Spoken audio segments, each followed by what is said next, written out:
할렐루야. 오늘이 룻기 1장 1절에서 5절까지 말씀으로 우리 그럼에도 불구하고라는 제목으로 함께 말씀을 나누며 은혜를 받고자 합니다. 룻기는 4장으로 이루어진 굉장히 짧은 책입니다. 그런데 이 룻기가 주는 시대적인 의미와 그 안에 담겨져 있는 이 신학적 메시지는 너무나도 큽니다. 그렇기 때문에 네덜란드의 한 신학자는 룻기를 향해서 이렇게 말합니다. 사사기와 사무엘 상하라는 딱딱한 조개 껍질 속에 숨겨진 보화 같은 진주, 그것이 바로 룻기라는 거예요. 4장이지만 굉장히 많은 내용들을 담고 있습니다. 룻기의 시대적 배경은 우리가 1절에서 살펴본 것처럼 사사시대입니다. 사사시대는 우리가 흔히 이야기하기로 영적인 암흑시대라고 우리가 그렇게 말하죠. 이런 암울한 시기에 한 가정의 이야기, 한 여인의 이야기를 담고 있는 것이 룻기입니다. 슬픔이 가득한 여인과 그리고 이방 여인에 관한 이야기, 그리고 슬픔을 결국에는 기쁨으로 바꾸시는 하나님, 비어있는 것을 체험으로 바꿔주시는 하나님에 대한 놀라운 이야기가 기록이 되어 있습니다. 그리고 더불어서 이 말씀을 통해서 한 이방 여인을 통해서 우리 주 예수 그리스도께서 탄생하신다는 굉장히 놀라운 신학적 의미를 담고 있는 것이 룻기입니다. 그래서 이 너무나도 방대하고 너무나도 중요한 룻기이기 때문에 오늘 이 한 번의 시간에 걸쳐서 룻기의 말씀을 다루기는 어렵습니다. 그래서 몇 번에 걸쳐서 이 룻기를 살펴보며 숨겨진 보화들을 함께 발견하며 은혜를 나누고자 합니다. 오늘은 그 서론격으로 1장 1절에서 5절까지를 함께 살펴보았고 거기에 대해서 함께 은혜를 나누도록 하겠습니다. 먼저 오늘 본문 룻기 1장 1절입니다. 1장 1절을 여러분들이 큰 목소리로 한번 읽어주십시오. 시작.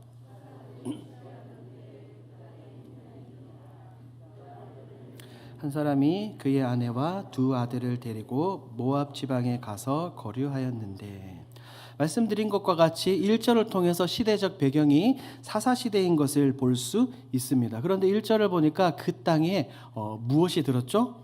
흉년이 들었습니다.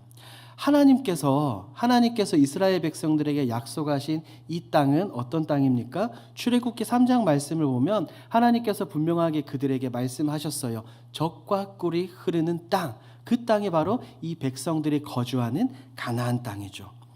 하나님과 함께하며 풍족한 삶, 젖과 꿀이 흘러야 되는 그 땅에 지금 그것이 흐르고 있습니까? 흐르고 있지 않습니까? 없습니다. 흉년이다라고 성경은 분명하게 이야기를 하죠. 성경에서 보통 기근과 흉년은 긍정적 의미를 이야기하기보다 부정적인 의미를 훨씬 더 많이 가지고 있습니다. 그 말인즉슨 이 사사시대, 즉 이 룻기의 시대적 배경이 영적으로 암흑시대다. 그러니까 우리 1절에서 살펴본 것처럼 사사들이 치리하던 그 시대를 이 흉년이라는 단어가 적나라하게 우리에게 보여줍니다. 그들의 영적 상태가 어떻다고요?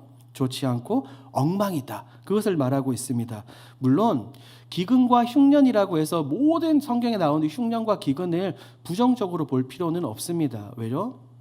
창세기를 보니까 야곱의 아들들이 이 흉년, 기근으로 인해서 애굽으로 곡식을 찾으러 내려가서 누구를 만나죠? 요셉을 만나죠. 이 모든 것은 하나님의 간섭하심과 하나님의 섭리, 계획하심이 있을 수도 있습니다. 하지만 이 1장에 나오는 흉년, 하나님의 심판, 하나님의 부정적인 그 의미로 보는 것이 더 타당하다라고 우리는 볼 수 있습니다. 왜냐하면 사사기의 마지막 사사기 21장 25절 말씀을 보니까 이 시대의 영적인 흐름을 분명하게 이렇게 말하고 있죠. 함께 읽습니다. 시작. 그때에 이스라엘의 왕이 없으므로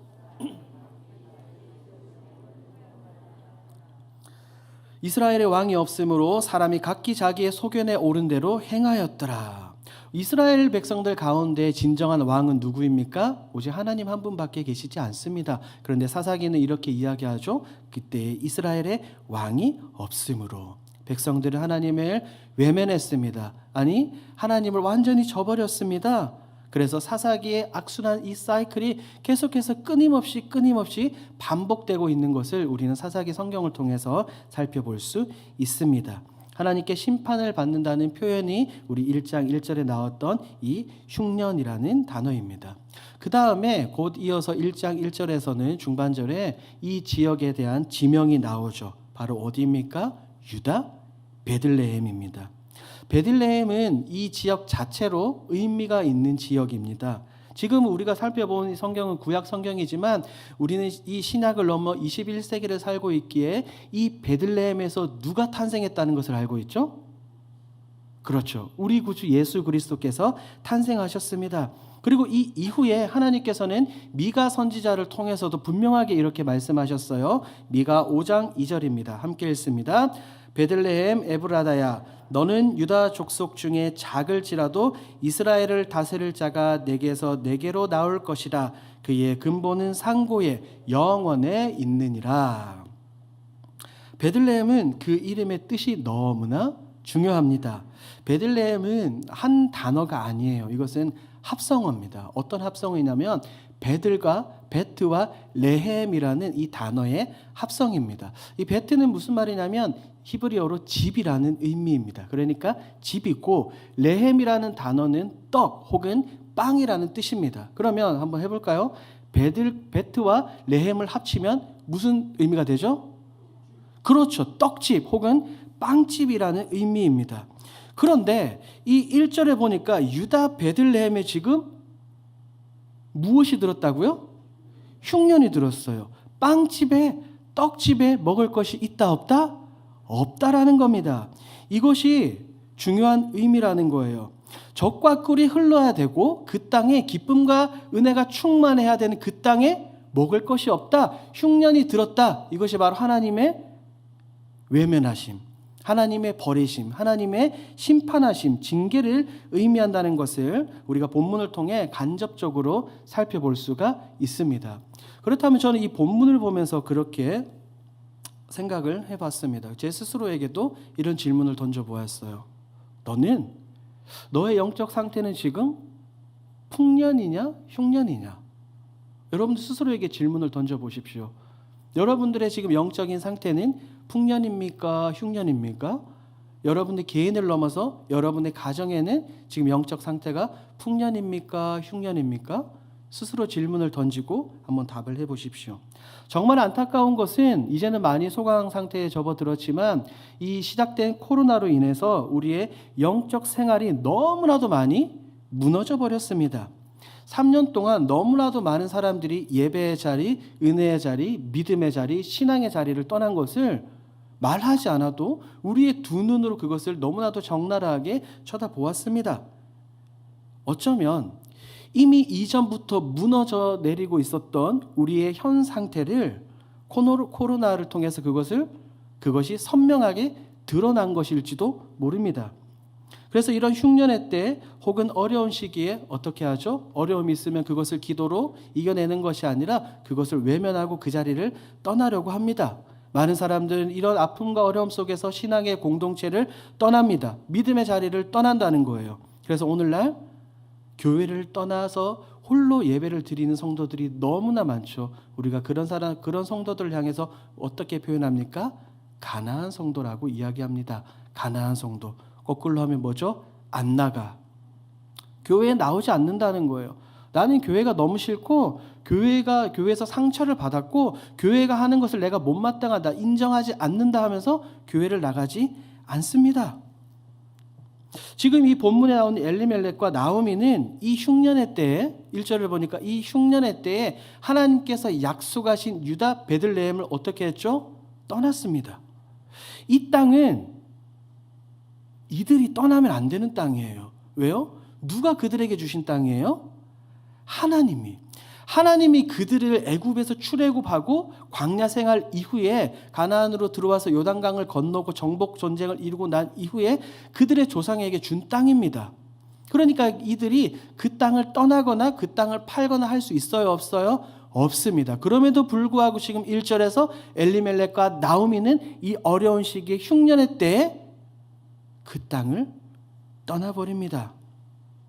우리는 신앙생활하면서 이렇게 절대로 해서는 안 되겠죠. 어떠한 일이 있더라도 상처받고 다른 사람이 믿고 슬프다 하더라도 결코 믿음의 자리, 신앙의 자리를 떠나서는 안 됩니다. 1절 말씀을 보니까 나오미와 엘리멜렉 가정이 유다 베들레헴을 떠나 어디 지방으로 갑니까? 1절 하반절에 보니까 어디 지방이에요? 모압입니다. 모압이 주는 의미도 굉장히 독특합니다. 중요합니다. 모압은 어떤 족속일까요? 창세기에서 롯이 소돔과 고모라에 거주하다가 경고를 받아서 도망을 칩니다. 그때 롯의 아내가 소금 기둥이 되죠. 롯과 그의 이 딸이 이제 동굴 속으로 피신합니다. 그런데 이 딸들이 롯을 술 취하게 해서 그들과 관계를 맺고 자녀를 낳죠. 그 자녀가 누구입니까? 모압과 암몬 족속의 조상입니다. 그러니까 성경에 나오는 이 모압 족속은 어떻게 보면 굉장히 음란한 것의 대표적인 상징입니다. 상징. 그리고 보세요. 우리가 1절에서 읽었던 것처럼 이 1절 룻기 1장 1절의 시대적 배경이 언제라고요? 사사들이 치리하던 때, 사사기와 중복되는 때예요. 그런데 사사기 3장을 보면 누가 나오냐면 모압 왕 에글론이 나와요. 모압 왕 에글론이 나와서 무려 18년 동안이나 이스라엘 백성들을 괴롭히고 간섭하고 고통 준다는 말이에요. 물론 그 이후에 하나님은 이 에훗이라는 선지자를 통해서 에글론을 죽이고 그들에게 다시 평안을 주기는 하지만 이들이 모압 땅이 어떤 땅이고 모압 사람들이 어떤 사람인지를 분명히 익히 들어서 알고 있었을 거란 말이죠. 그런데 왜 하필 모압으로 갔을까요? 그리고 모압 사람들이 섬기는 신도 너무나 중요합니다. 그들은 그모스라는 신을 섬겨요. 우상이죠. 그런데 이 그모스라는 신에게 제사, 예배하기 위해서는 어떻게 해야 되냐면 다른 것이 아니에요. 인신제사. 사람을 죽여서, 사람을 불태워서 그 신에게 예배하고 절하는 겁니다. 얼마나 악랄합니까? 그런데 그럼에도 불구하고 지금 1장 1절에서는 엘리멜렉과 나오미가 유다 베들레헴을 떠나 모압 왕 그 땅으로 가버린 거죠. 굉장히 심각한 겁니다. 그렇기 때문에 신명기 23장에서 하나님은 그렇게 말씀하셨어요. 뭐라고 말씀하셨냐면 모압과 암몬 사람들은 영원히 여호와의 총회에 들어오지 못할 것이다. 분명하게 하나님은 말씀하셨어요. 그런데 여러분 한번 보십시오. 1절을 한번 눈으로 보십시오. 제가 읽어드리겠습니다. 그의 아내와 두 아들을 데리고 모압 지방에 가서 거류하였는데 여기에서 나오는 이 거류라는 단어는 그냥 어떻게 보면 잠시 피신한 것처럼 보입니다. 그런데 2절 하반절 보세요. 그들이 모압 지방에 들어가서 거기 뭐 하더니? 살더니. 잠시 떠나간 그 땅에서 모압 땅에서 이제는 어떻게 하는 거예요? 정착하는 겁니다. 뿌리를 내리고 완전히 거기에서 살기 시작을 하는 겁니다. 이것이 주는 놀라운 이 영적인 의미가 있어요. 제가 계속해서 말씀을 드리지만 우리는 결코 어떠한 일이 있더라도 신앙의 자리, 믿음의 자리를 떠나서는 안 됩니다. 왜요? 우리 눈으로 보기에 세상이 좋아서 세상으로 잠시 갔다가 결국에는 거기에서 어떻게 뿌리를 내리고 살기 마련입니다. 우리 연약한 인간의 눈으로 보기에는 그것을 제대로 판단할 수가 없어요. 아까 말씀드린 이 롯도 아브라함과 실랑이를 벌이다가 소돔과 고모라 땅을 보고 뭐라고 이야기했죠? 여호와의 동산 같았더라. 그의 눈으로 보기에는 에덴 동산 같아 보였지만 실상은 그 땅은 어떤 땅이었습니까? 온갖 음란한 죄악들, 범죄들, 동성애, 각종 우상들이 가득했던 그 땅입니다. 그런데요, 내가 교회에서 상처받아서 잠시 신앙을 쉬겠다? 내가 잠시 예배의 자리를 떠나겠다? 있을 수 없습니다. 어떠한 상처를 받더라도 우리는 결코 믿음의 자리를 이탈해서는 안 됩니다. 신앙을 저버린다는 것은 말도 안 되는 거예요. 내가 누구 때문에 하나님을 믿지 않겠다, 내가 누구 때문에 예수 그리스도를 믿지 않겠다고 말하는 것은 결국 그 사람은 근본적인 뿌리가 예수 그리스도에 대한 신앙을 제대로 뿌리 내리지 않는 사람입니다.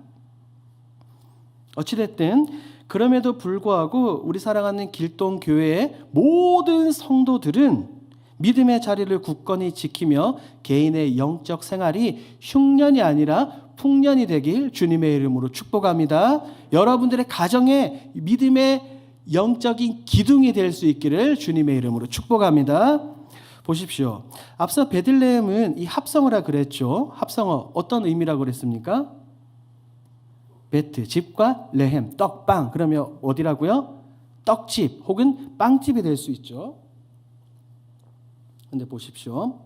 빵집에 빵이 없으면 사람들이 빵을 사러 가겠어요? 안 가겠어요? 빵집에 빵이 없는데 가겠어요? 안 가겠어요? 없죠. 당연히 안 가죠. 왜? 빵이 없으니까. 오늘날 교회에 하나님의 말씀이 없는 교회들이 너무나 많습니다, 여러분. 빵집에 빵이 없다는 게 말이 안 되듯이 교회에 하나님의 말씀이 없는 곳이 너무나 많습니다. 하나님의 말씀이 없는 교회란 있을 수 없어요. 구약 성경에서 이 구약의 이스라엘은 곧 이제 장차 이제 세워질 예수 그리스도의 주님의 몸된 피값으로 세워진 교회의 모형입니다. 교회와 성도들을 미리 예표하고 있죠. 교회에 빵이 없다는 말은 교회에 하나님의 말씀이 없다는 말이에요. 하나님의 말씀이 없다는 말은 교회에 곧 예수 그리스도가 없다는 말입니다. 교회에서 예수님에 대한 이야기를 하지 않는다는 거예요. 왜냐하면 예수님께서는 이렇게 말씀하셨거든요. 요한복음 6장 35절입니다. 우리 함께 읽습니다. 시작. 예수께서 이르시되 나는 생명의 떡이니 내게 오는 자는 결코 줄이지 아니할 터이요 나를 믿는 자는 예수님이 이렇게 말씀하셨죠. 나는 생명의 떡이다. 성도들이 사람들이 교회로 모이는 이유가 뭐예요? 단지 복받기 위해서 모이는 것이 아닙니다. 영적인 갈급함을 가지고 있기 때문에 하나님의 말씀, 즉 예수 그리스도라는 이 떡, 빵을 먹기 위해서 교회로 몰려오는 거예요. 그런데 오늘날 너무나도 많은 교회는 하나님의 말씀, 예수 그리스도, 영적인 빵, 떡을 이야기하지 않습니다. 강단에서 죄와 회개, 십자가, 믿음, 회심에 대한 말씀이 굉장히 많이 사라진 시대가 오늘날입니다. 왜요? 성도들이 싫다거든요. 성도들이 그런 말씀 듣기 싫다거든요. 내 마음을 찌르고 내 영혼을 찌르는 그 살아계신 하나님의 말씀을 듣기 싫다는 겁니다. 은혜요? 좋습니다. 어떻게 우리가 신앙생활을 하면서 은혜를 말하지 않을 수 있겠습니까? 근데 우리가 은혜를 말하기 위해서는 반드시 죄와 십자가, 예수 그리스도의 희생과 믿음을 이야기하지 않고서는 은혜를 얘기할 수가 없어요. 죄 사함을 받았기 때문에 이것이 은혜입니다라고 우리가 당당하게 말할 수 있습니다. 혹시 여러분 텍사스에 있는 굉장히 큰 교회입니다. 레이크우드 교회라고 들어보셨습니까? 여기에 담임은 조엘 오스틴이라는 사람입니다. 우리나라뿐 아니라 전 세계적으로 긍정의 힘이라는 책을 통해서 이게 베스트셀러가 돼서 굉장히 많이 팔렸고 많은 사람들이 읽었습니다. 그런데 놀랍게도요, 그가 한 인터뷰에서 뭐라고 얘기했냐면, 제가 아니라 그 조엘 오스틴 목사, 저는 강단에서 죄와 회개를 말하지 않습니다. 사람들이 싫어한대요. 지옥, 형벌 싫어하기 때문에 하지 않는데요. 세상 사는 것 자체도 너무나 지치고 힘든데 교회에 와서 강단에서도 그런 말 듣기 싫다는 거예요. 그래서 그가 매번 하는 설교가 뭐예요? 긍정의 힘. 여러분 할 수 있습니다. 좋은 생각을 가지면 여러분들이 무엇이든지 할 수 있습니다라고만 이야기를 하는 겁니다. 그러니까 이 레이크우드 교회에 수만 명의 사람들이 벌떼같이 모여드는 겁니다. 그런데 그곳에 예수 그리스도에 관한 복음이 있어요? 없어요? 없어요. 저는 없다라고 확신합니다. 죄와 회개, 십자가 이야기가 없으면 곧 예수 그리스도가 필요 없게 되는 거예요. 왜? 예수님은 뭐 하시는 분인데요? 예수님은 우리에게 그냥 복을 주시는 분이 아니라 우리의 죄를 해결해 주시는 분이잖아요. 그러니까 죄를 이야기하지 않으니까 예수님이 필요가 없고, 예수님 이야기를 하지 않으니까 십자가가 필요가 없는 겁니다. 그러면 당연히 뭐도 필요 없는 거예요? 예수님의 죽음과 부활이 아무런 의미가 없는 겁니다. 우리의 귀에 듣기 좋은 소리, 내가 복 받는 소리만 들어서는 안 됩니다. 너무나도 단순하죠. 설탕을 계속 먹으면 이가 어떻게 됩니까? 썩습니다. 마찬가지예요. 내 귀에 좋은 소리, 내가 듣고 기분이 좋은 소리만 계속해서 들어서는 내 영혼이 어떻게 된다? 썩어버린다는 겁니다. 우리 사랑하는 길동교회의 모든 성도 여러분, 우리 길동교회에는 살아계신 하나님의 말씀이 살아 움직이는 줄 믿습니다. 믿습니다. 우리 길동교회 안에는 이 하나님의 말씀뿐 아니라 찬양과 기도가 성령의 은혜로 말미암아 넘쳐 흐르게 되는 줄 믿습니다. 아멘이시죠? 정말 너무나 감사한 것은 무엇이냐면 지금 계속해서 대신방이 진행이 되고 있죠. 많은 성도들이 가정을 오픈하여서 신방을 받습니다. 담임 목사님과 이렇게 신방 대원들과 함께 찬양하고 예배를 드립니다. 그런데 신방 받는 각 가정마다 빼놓지 않고 공통적으로 하는 말이 있습니다. 무엇일까요? 우리 길동교회가 점점 살아있고 회복되는 것 같아 너무나 감사합니다. 다시요. 우리 길동교회가 점점 살아있고 회복되는 것 같아 너무너무 감사합니다. 여러분 아멘이십니까? 할렐루야. 우리 길동교회에 이런 감당치 못할 하나님의 은혜와 진리가 충만할 줄 믿습니다. 그렇게 되기 위해서는 모든 예배 때마다 하나님의 말씀이 살아 움직여야 됩니다.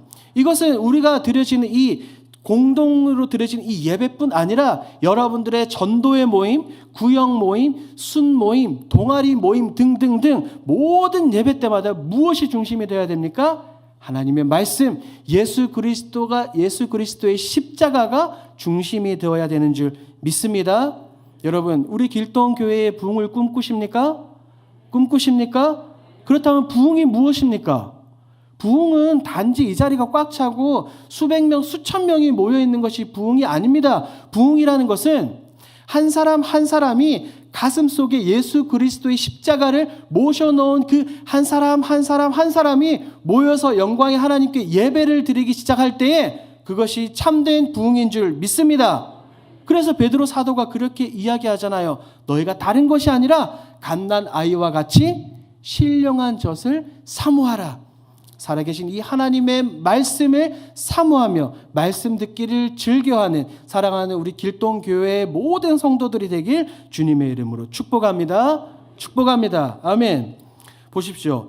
엘리멜렉과 나오미 가정은 이 약속의 땅 베들레헴을 떠났습니다. 이유야 어찌됐든지 간에 베들레헴이 아닌 모압에서 더 잘 살고 풍요롭게 살기 위해서 그 땅을 떠났죠. 그런데 그들이 잘 살았을까요? 그렇지 않습니다. 가족들을 데리고 모압 땅으로 이민한 이 엘리멜렉은 얼마 지나지 않아 그곳에서 죽습니다. 그래서 3절을 보니까 나오미와 그의 두 아들만 남았어요. 가장이 없으니 얼마나 힘들까요? 그것도 내 고향이 아니라 이방 땅이거든요. 더군다나 고대 사회는 여성이 지금처럼 오늘날처럼 자유롭게 무언가를 할 수 있는 그런 시대적 여건이 아니었습니다. 그리고 두 아들은 모압 여인, 4절을 보니까 모압 여인들과 결혼을 합니다. 신명기와 여호수아 말씀을 보면 이방인들과 결혼하지 말라, 혼인하지 말라라고 되어 있거든요. 그것은 단지 그냥 가나안에 있는 이방인들만 의미하는 게 아닙니다. 그럼에도 불구하고 이 두 아들은 모압 여인들과 결혼을 하죠. 그런데 이들 역시 그곳에 거주한 지 약 10년쯤에 두 아들 역시 죽게 되었습니다. 그러니까 지금 남은 사람들은 누구예요? 나오미와 두 며느리, 여인 3명밖에 없습니다. 이 상황이 무엇을 이야기합니까? 엘리멜렉의 가정의 모압 이주는 완전한 실패로 돌아갔다는 것을 의미합니다. 더군다나 두 며느리는 자녀가 있어요, 없어요? 없어요. 이 고대 사회에서 여성이 살아가는 방식은 단순합니다. 남편이 있으면 남편을 통해서 여인이 살아가고 남편이 없으면 아들을 통해서 여인들이 살아갑니다. 그런데 지금 이 세 명의 여인에게는 남편도 없고 나오미에게서는 아들도 없습니다. 그러니까 이 여인들이 살아가기가 얼마나 힘이 들겠습니까? 완전히 집안이 풍비박산 나버렸습니다. 가세가 기울었죠. 처음 1절에서 살기 위해서 유다 베들레헴을 떠날 때의 모습과 정반대입니다. 무언가를 채우기 위해서 그 땅으로 갔지만 채운 것이 아니라 오히려 비어있는 상태가 되어버렸습니다. 저는 이 본문을 보면서 신앙을 떠난 자리, 믿음의 자리를 떠난 사람들의 모습이 이와 같지 않을까 생각됩니다. 그렇기 때문에 나오미가 나중에 유다 베들레헴에 돌아왔을 때 그가 이렇게 말하죠.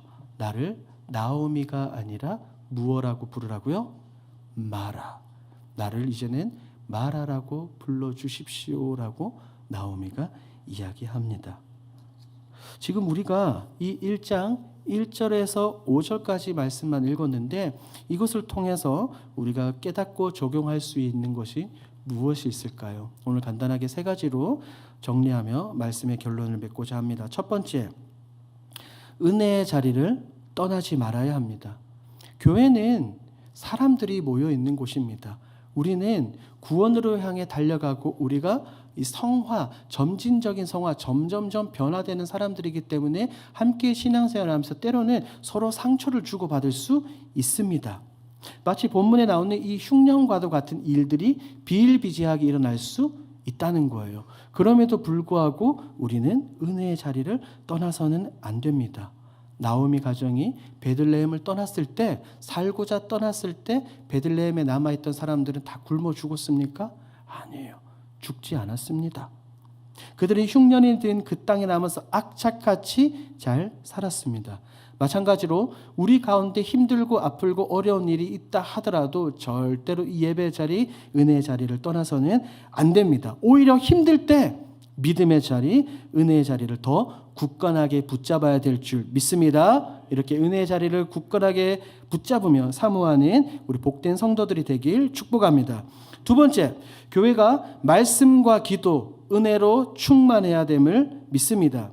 살아계신 하나님의 말씀이 이 강단에서 선포되어질 수 있도록 강단을 위해서 기도해 주십시오.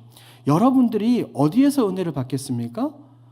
매일같이 큐티하면서 하나님의 말씀을 읽으면서 들으면서 혹은 기도하면서 은혜를 받을 수 있죠. 하지만 하나님이 이 교회를 통해서 우리에게 은혜를 주시는 첫 번째는 이 설교자를 통해서입니다. 그러니 어찌 여러분들이 은혜를 받기 위해서 이 강단과 설교자를 위해서 기도하지 않겠냐는 거예요. 이 강단을 위해서 생명의 말씀이 선포되어질 수 있도록 설교자를 위해서 기도해 주시길 주님의 이름으로 축복합니다. 그리고 세 번째, 이게 너무나 중요합니다. 마지막 셋째는 복된 회복의 소식을 전달하십시오. 나오미 가정은 이방 땅에서 완전히 망했습니다. 가진 것도 없고요. 자녀들도 죽고 남편도 죽고 완전히 가세가 풍비박산 났습니다. 이 세 명의 여인이 이제 어떻게 살아갈 수 있을까요? 이방 땅에서 일도 할 수 없고. 그런데 어느 날 아주 복된 소식이 들려오기 시작을 합니다. 우리 룻기 1장 6절 말씀 우리 함께 힘차게 읽도록 하겠습니다. 시작. 그 여인이 모압 지방에서 함을 듣고 이에 두 며느리와 함께 일어나 모압 지방에서 돌아오려 하여. 지금 나오미에게 너무나도 힘든 나오미에게 복된 소식이 들렸습니다. 흉년이었던 이 유다 베들레헴 땅에 하나님이 무엇을 주셨다고요? 양식을 주셨다. 다시 그들을 간섭하시고 그들에게 집중하시며 그들을 회복시키시는 하나님의 역사하심, 하나님의 간섭하심에 대한 이 기쁜 소식을 이 나오미가 들었습니다. 이와 같이 기쁘고 복된 소식을 전달하십시오. 우리 길동교회가 다시 회복이 되고 있습니다. 우리 길동교회가 다시 일어나고 있습니다. 우리 길동교회 하나님께서 복 주셔서 우리 교회가 다시 왕성하게 일어나고 있습니다라는 이 복된 소식을 우리가 전해야 될 줄 믿습니다. 이전에 우리 교회 가운데 아픔이 있는 줄 압니다. 괜찮습니다. 이미 지나간 일입니다. 하지만 지금은 어떻습니까? 우리가 너무나도 뜨겁게 변화하고 있지 않습니까? 우리 교회가 점점 회복되어지고 시편 말씀처럼 소생케 되고 있지 않습니까? 그러니 나오미의 귀에 이 복된 소식이 들렸던 것처럼 우리 역시 이 복된 소식을 다른 사람들에게 전달해야 될 줄 믿습니다. 점점 부흥의 불길이 타오르고 있는 우리 길동교회에 다시 오십시오. 다시 와서 힘차게 신앙생활 합시다라고 우리가 전달해야 될 줄 믿습니다. 그래야 해서 이전보다 더 회복이 되어지며 더 은혜가 충만하며 더 성령에 충만한 하나님께서 사랑하시고 하나님께서 보듬어 주시는 우리 사랑하는 주님의 길동교회가 될 줄 믿습니다. 이 은혜의 자리, 복된 소식이 있는 자리를 함께 소개하기를 주님의 이름으로 축복합니다.